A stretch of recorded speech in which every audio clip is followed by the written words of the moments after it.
મારા દીકરા પિંતળી સા અવસર અનેરો આજ પકરણગઢના રજવાડાની અંદર તનકુળના શાખના રાજપૂતોના આંગણાની અંદર આવ્યો. દીકરી હવે વધારે વિશેષ તો વાત તમને શું કરવી, કારણ કે દીકરી જન્મી ત્યાંથી પારકી લખાઈને આવી. દીકરીના ઓરતા કોઈ દિવસમાં અવતરને ન હોય. અમારે લાયક થાય એટલે પોતાના હવના વટે માર્ગે હાલી નીકળવું પડે છે. આ વિધિનું વિધાન છે. વખત વેળા સમય જ્યારે જ્યારે માનવના હાથમાંથી જતો રહે ફરી વખત પાછો આવે. એવી જ એક દીકરી મૂડી છે કે સુગુણબા નાનપણ તો એના માવતરના આંગણાની અંદર ગુમાવે છે, પણ ઉંમર લાયક થાય એટલે સાસર સુધી આવી જવું પડે છે. વિધિનું વિધાન છે. અને એટલી જ કહેવતની અંદર કહેવાય, દીકરીને ગાય અને લાડો દોરે ત્યાં જાય. હવે મોટાના છોરું છો, તમને જાજો કહેવાનું ન હોય, કારણ સમજો ના છોરું છો, તમને જાજો સમજાવવાનું ન હોય. માટે પોકરણગઢના પ્રાંગણાની અંદર આહાર વેડના વેડદા રાજ હોય છે. જતી વેડાઈ પિતરના ભેદ ઉકેલી તમારી જનતાને કહેતા જાઓ, પણ જોજો હો સગુણા બા, હવે જેવું મરવું હારી આની અંદર કોઈ પણ વાત તમારા દરડાની અંદર રહી ન જાય. કારણ કે હારિયાની અંદર જીવનની અંદર બોજ લઈને જીવવું બહુ દોયલું બની જાય. માટે દરડાની વાત પિતરને વેદ અંદર રાખશો નહીં. ખમા મારા કાળજાના કટકા.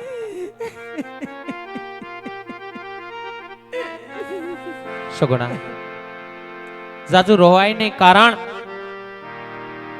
એક એક આહુડું તમારું ધરતી પર જાય ને તો દીકરી ધરતી પણ રાહત આર જાય. માટે સગુણા આવો કલ્પાત છોડી અને હારી હાલતા થાવ. ઉપરાંત તમારા દરડાની વાતો કરતા જાઓ. મારા દીકરા દરડાની વાતો કરતા જાઓ. પણ ખેતર હોય જો તમારી અમે ખેડીએ,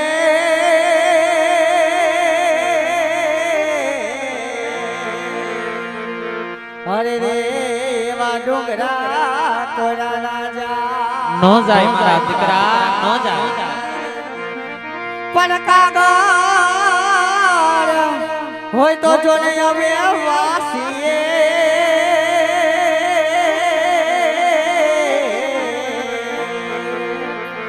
અરે રે કોઈ ના કિસ્મત વાસા ના જાય સગુણા.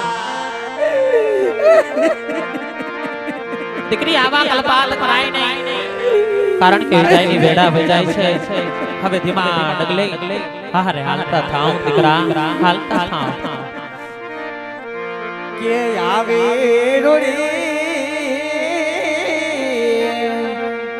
યા બારિયાની ડાડો હે ગારે રે ઇસકો બાતીઓ રે મારા.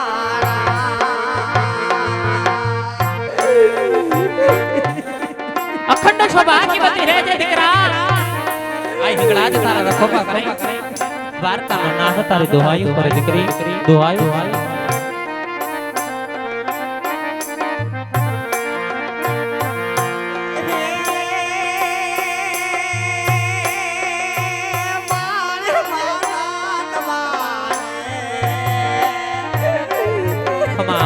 દીકરા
લડકીને તે બનાવ્યા રે માણારા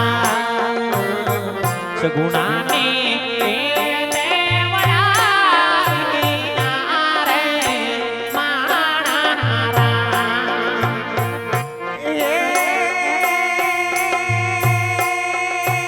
મારા બાબુ તમારે મારા દાદા તમારે દેવું હોય તે દ્યો રે જેનાની વાટે મારે હાલવું રે મારા